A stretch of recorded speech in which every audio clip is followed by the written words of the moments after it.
Here's some stuff you need to know.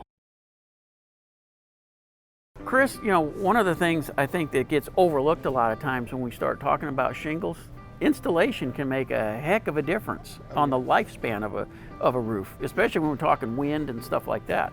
Well, and what I like about the F-Wave is that it goes on like an asphalt shingle, which all the crews, easy to put on, and it's because you start getting into hard products, and a lot of times it'll be a shake or a slate or a tile, and you're putting smaller pieces. There's lots more, so Then you might be screwing them down, and then you have to take it off again to put the next roof on. Yeah.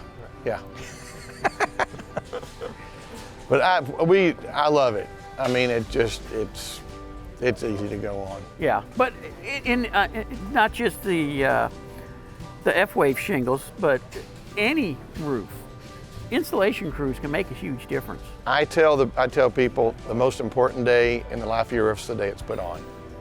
If you don't put it on right, I don't care how good the shingles are, I don't care how good the products are, if the guys can't put it on right, it's not good.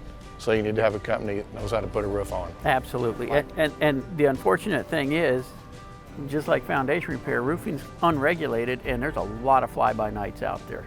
And you know what, Jim, I am noticing more and more guys in a truck, Chucking a truck, working out there. And all the guys that are chucking the truck, they're trying to make it. Yep. Great. I'm glad you're in the trades. It's a great business.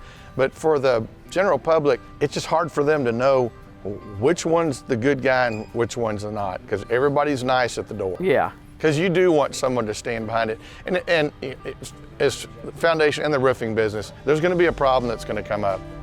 Rain finds a little hole. Exactly. And the company that stands behind it has to be in business. Believe it or not, it's tough to outsmart a drop of water. It is. That was a good way to end. Want more videos like these? Make sure to hit that subscribe button. It'll keep you informed.